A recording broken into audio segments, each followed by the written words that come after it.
the ghosted house. I didn't mean to move into a ghosted house.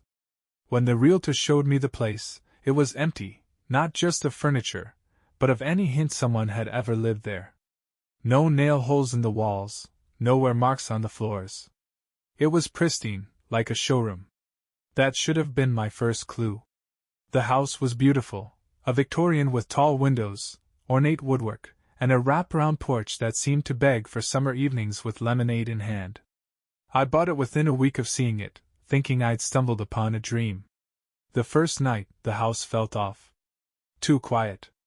Not the suburban calm I was used to, but a hollow, muffled silence, like the air itself refused to carry sound.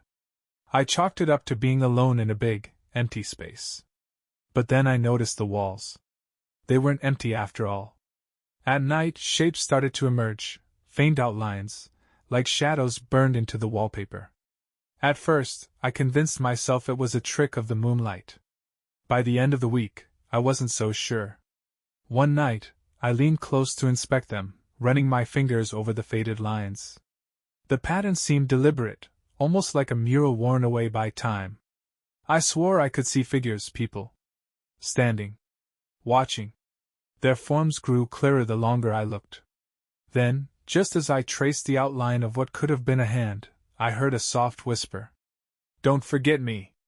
I nearly knocked over a lamp scrambling back. My heart thundered in my chest as I stared at the wall. The shape had vanished. Nothing but smooth, peeling wallpaper stared back. I told myself it was the stress of moving. I even laughed a little, nervously, as I went to bed. But I couldn't shake the feeling that the house was listening. Over the next week, the whispers became nightly visitors. They came from everywhere: the kitchen while I made coffee, the living room while I watched TV, the bedroom as I tried to sleep. Always faint, just enough to catch at the edge of my hearing. But they said the same thing every time. "Don't forget me." The worst part wasn't the whispers. It was the dreams. I started waking up in strange places, on the floor of the hallway, once in the attic with dust caking my bare feet. I didn't remember going to bed, let alone leaving it. And every time I woke up somewhere new, I found something waiting for me, an old yellowed photograph. Each photo showed a different person, and each person had been carefully crossed out with a thick, black marker. I don't know what possessed me to keep the photos, but I did. By the end of the month, I had a shoebox full of them. One night, I decided to confront whatever was happening. Armed with a flashlight and a deep, foolish determination, I set out to explore every corner of the house. The attic, the basement, the crawl space, I scoured them all. Nothing. Then, as I stood in the basement, I felt it, a draft, cold and damp. It came from behind the furnace. I crouched down and found a small, rusted door I'd never noticed before. It didn't have a handle, just a keyhole. "Don't forget me." The whisper was right behind me. I whirled around, but no one was there. The door seemed to throb, pulsing with each beat of my heart. I didn't want to open it, but something, curiosity, madness, I don't know, made me try. The door gave way with a groan. Behind it was a staircase spiraling down into darkness. I didn't want to go down there. But the moment the door opened, it was like the house wouldn't let me leave. The air grew heavier, colder, pushing me forward step by reluctant step. At the bottom of the stairs I found a room. It was small and circular, the walls lined with shelves stuffed with objects, clocks, jewelry, books, and photos. Hundreds of them. Each one showed a different person, each one crossed out with the same black marker. In the center of the room was a mirror. Its frame was gold, tarnished, and intricately carved with faces contorted in anguish. My own face stared back at me from the glass, pale and drawn. Then the mirror blinked. I stumbled back, heart hammering in my chest, but the reflection didn't move. It just watched me, a faint, crooked smile creeping across its lips. The whisper came again, louder this time, from every direction at once. "Don't forget me." The last thing I saw before the lights went out was the reflection stepping forward. I woke up in my bed, drenched in sweat. The house was quiet again, the air still. For a moment, I thought it had been a dream. Then I saw the mirror leaning against the wall. There was a new photo on my nightstand. It showed me, smiling, with a black line neatly drawn across my face. The whisper was gone now. But the house feels heavier, like it's watching me more closely, waiting for something. And I can't stop staring at the mirror. Every time I walk by, I swear I see something in the corner of my eye. Something waiting. Something I'll never forget. I thought about leaving. I really did. I even packed a bag, drove halfway to the next town, and booked a motel for the night. But it didn't matter. I woke up the next morning in the house, lying on the living room couch with my packed bag still sitting by the door. The mirror was waiting, leaning just where I'd left it in the bedroom. The photo of me with the black mark across my face was still on the nightstand. The house didn't want me to leave. I spent the next few days trying to act normal. Work, TV, even cooking elaborate meals I had no appetite to eat. The whispers didn't return, and the house was eerily quiet again. Too quiet. I convinced myself I was imagining things, that I just needed sleep and maybe a visit to a doctor. Then, on the fourth night, I heard the footsteps. They started around midnight, slow and deliberate, creaking along the upstairs floorboards. I froze, clutching a knife I'd taken from the kitchen, listening as the sound moved back and forth above me. The steps paused near the top of the stairs, then began descending. I held my breath, my pulse hammering in my ears, as the footsteps reached the bottom step. "Who's there?" I called, my voice cracking. No response. The silence stretched on until I thought I might scream just to break it. But then, from behind me, came the faintest whisper. "Don't forget me." I spun around, swinging the knife wildly, but there was no one there. The air was cold, biting against my skin. That's when I saw the photos. They were scattered across the living room floor, hundreds of them, forming a neat, spiraling pattern that led directly to the mirror. At the center of the spiral was a new photo. It showed me, standing in the basement doorway, looking directly at the camera. But there was something behind me in the picture, something pale and blurry, with dark, sunken eyes. The mirror started moving after that. Every morning, I'd wake to find it somewhere new. In the hallway. The kitchen. The bathroom. Once, I found it propped up on the bed, facing the door, as if waiting for me to walk in. At first, I tried moving it back to the bedroom each time, but the effort felt pointless. No matter where I put it, the mirror always seemed to end up exactly where it wanted to be. I stopped looking into it altogether. But the house wouldn't let me avoid it. One night, as I brushed my teeth, the bathroom light flickered. The mirror on the wall warped, its surface rippling like water. I tried to leave, but the door wouldn't budge. Then, in the warped glass, I saw them, faces. Dozens of them, maybe hundreds. They pressed against the surface, mouths open in silent screams, eyes wide with desperation. In the center of the crowd, one face stood out, mine. The next morning, I decided I had to confront the mirror again. Or the house. Or whatever it was that had trapped me here. I wasn't sure what I could do, but I knew I couldn't keep hiding. I went back to the basement door, my shoebox of photos tucked under one arm and a flashlight in the other. The door opened easily this time, almost as if it had been waiting for me. The staircase spiraled down, impossibly long, the steps slick with something wet and foul-smelling. At the bottom, the room was different. The shelves were empty, and the photos I'd seen before now hung in frames on the walls. But the mirror was still there, standing in the center of the room, its surface gleaming. My reflection smiled at me. "I'm not afraid of you," I said, my voice trembling. The reflection laughed. It didn't echo in the room, it felt like it echoed in my skull, reverberating until I thought my teeth might crack. "You should be," it replied, though its mouth didn't move. I dropped the shoebox and stepped forward, clutching the flashlight like a weapon. "What do you want from me?" The mirror's surface shimmered, and the faces appeared again, pressing against the glass. My reflection stood among them, smiling with its black-lined face. "You," it said. The room seemed to lurch as the whisper grew louder, crashing like a wave against my ears. "Don't forget me. Don't forget us. Don't forget. Don't forget. The mirror began to ripple violently, the faces pushing through the glass as if trying to escape. I turned to run, but the door had vanished. The room stretched and warped around me, the walls closing in. Don't forget. The voices filled my head, rising to a deafening roar.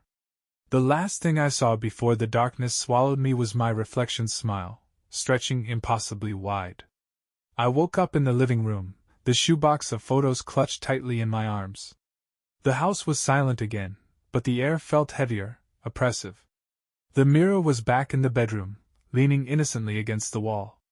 This morning, I found a new photo on the nightstand. It wasn't of me this time. It showed someone else, standing in the basement doorway, staring into the darkness. And on their face was a single, thick black line. I think the house has already chosen its next occupant. It's been 3 days since the last photo appeared. 3 days of suffocating silence. I thought that would be a relief. No whispers, no footsteps, no midnight visits from the mirror. But now the silence feels worse. The house is waiting, and I can feel its weight in every creak of the floorboards, every draft that brushes against my skin. I haven't slept. I haven't left. I don't know if I can. This morning, I found the shoebox of photos overturned in the living room. The photos were scattered across the floor, but something was different. The black lines were gone. Every face stared back at me, unmarked, eyes wide and horrified. Their expressions had changed, as though they'd only just realized they were trapped.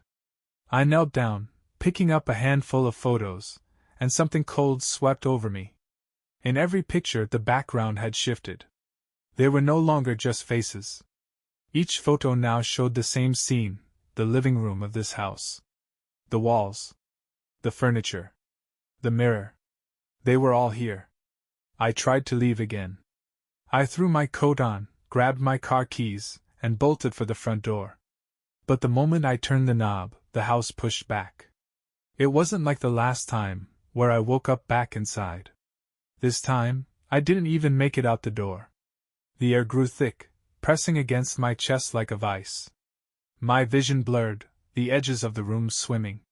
And then, from behind me, came the sound I'd been dreading. Footsteps. Slow. Deliberate.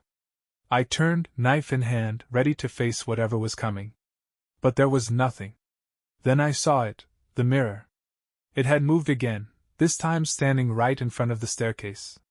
My reflection stared back at me, its black-marked face calm and still. "Don't forget us," it said. Its voice was clear, louder than any whisper. It wasn't just in my head anymore, it was in the house, reverberating through the walls. And then, before I could respond, the reflection lifted its hand and pointed to the staircase. The basement door was open. I didn't remember opening it, and I certainly didn't want to go down there. But the house left me no choice.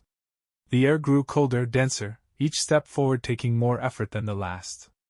At the bottom of the stairs, the room was empty again, except for the mirror. It stood in the center, its surface dark and rippling like black water. The walls were bare, but something new had appeared, scratches, carved deep into the stone. It was never empty. I stepped closer, squinting at the scratches, and realized they weren't random. They were words, overlapping, crowding the walls, spiraling inward toward the mirror. "We are still here. We are waiting. You can't forget what never left." I turned back to the mirror, and the surface stilled. My reflection wasn't alone anymore. The faces from the photos stared out from behind it, pressed against the glass, mouths wide in silent screams. My reflection stood in front of them, its black-marked face twisting into a grin. "You're the last one," it said. I don't remember what happened next. I woke up in the bedroom, lying on the bed fully clothed. The mirror was leaning against the wall again, its surface calm and blank. But the shoebox of photos was gone. I searched the house from top to bottom, but the box had vanished. No more photos. No more faces. I thought, for a brief moment, that it might be over. That whatever this was had run its course. Then I noticed the walls. The outlines were back, sharper now, more defined. I could see figures moving beneath the wallpaper, their shapes writhing like shadows caught in a cage. And in the center of it all, faint but unmistakable, was my own face. It's clearer every day. I don't think the house is letting me leave.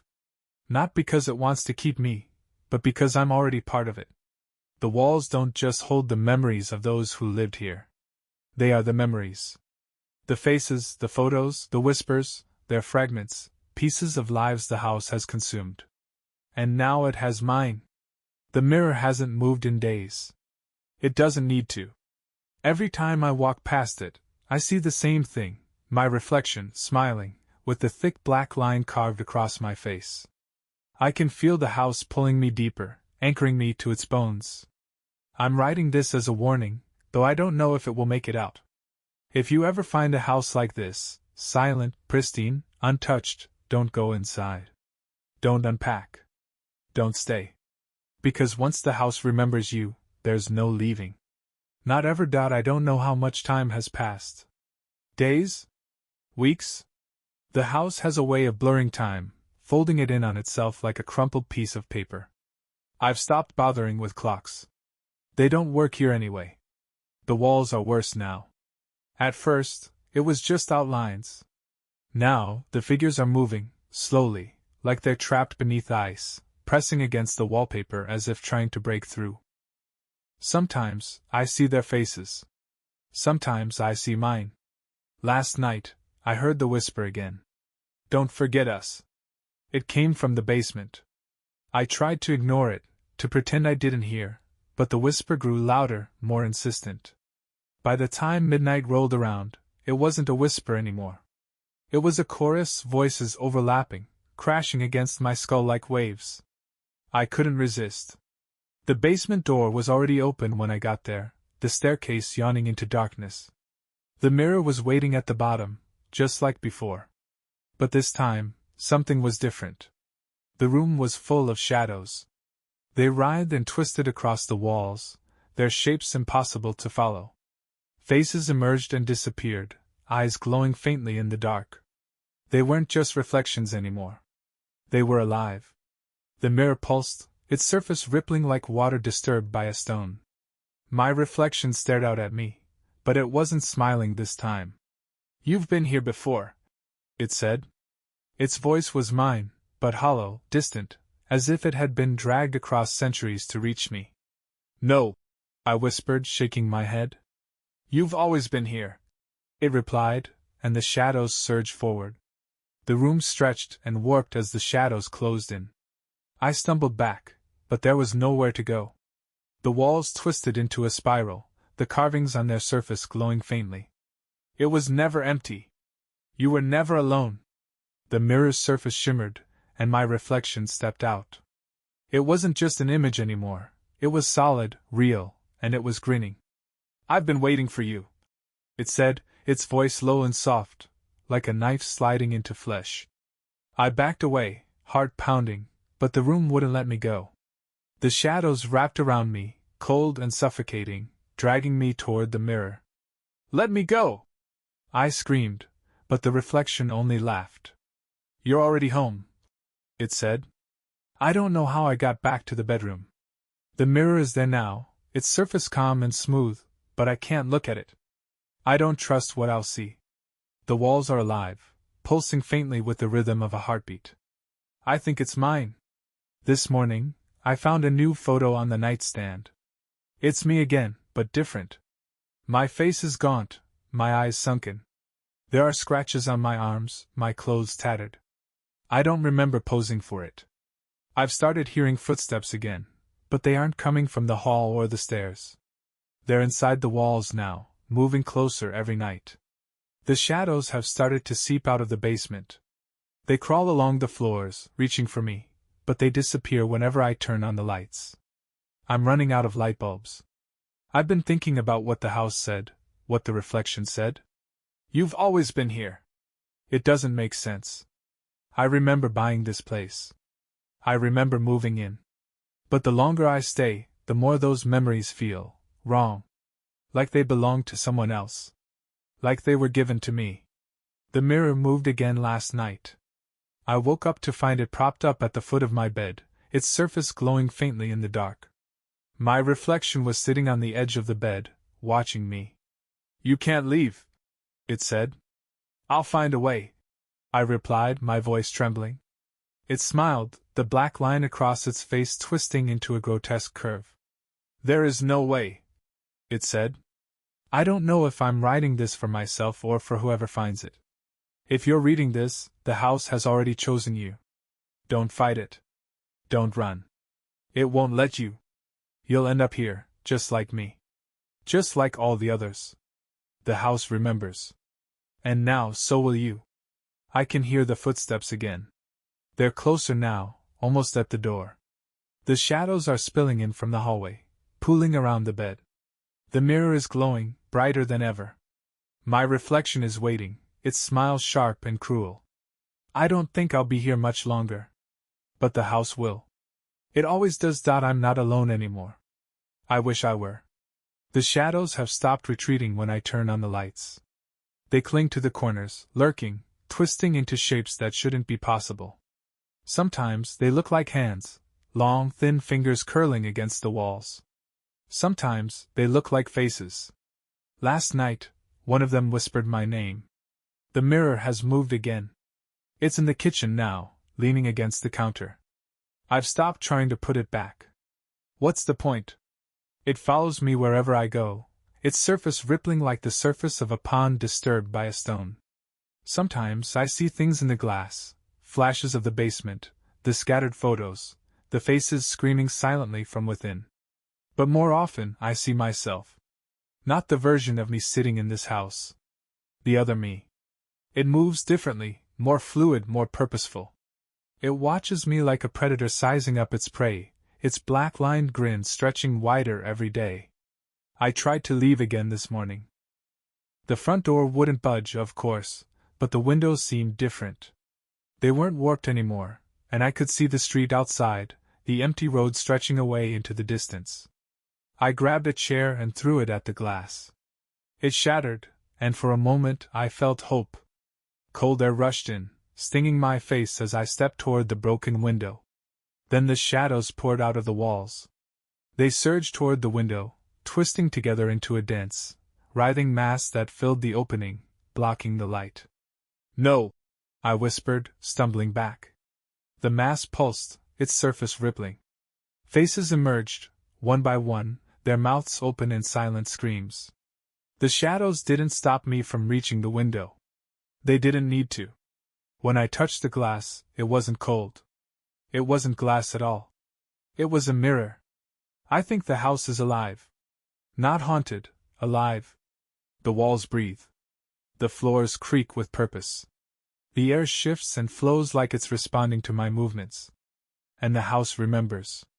Every face on those photos, every outline on the walls, every whisper in the dark, they're all fragments of something the house has taken. I think it's been feeding. And now, it's feeding on me. The shadows are growing bolder. They no longer linger at the edges of the room. They crawl along the floors, stretch up the walls, reach for me with clawed fingers. Last night, I woke up to find one of them standing over my bed. It didn't have a face, just a shape, a hollow outline of a person, shifting and twisting like smoke. It reached out, its hand brushing my cheek. It didn't feel cold. It felt hungry.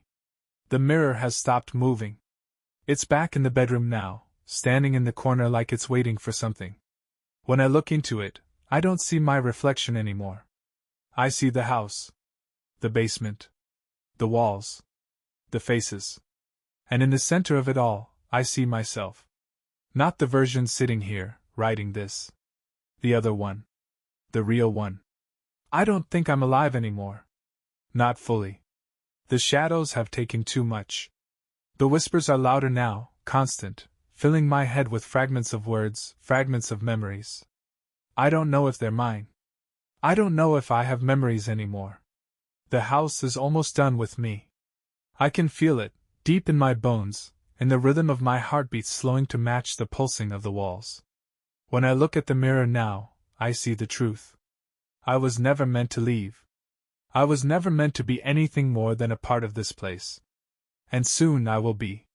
If you're reading this, the house is already watching you. You might think you're safe. You're not. The house remembers. And now it remembers you. The last thing I hear as the shadows claim me is the whisper, soft and familiar, like the house is saying goodbye. Don't forget me. I won't. It's done. I don't know where I am anymore.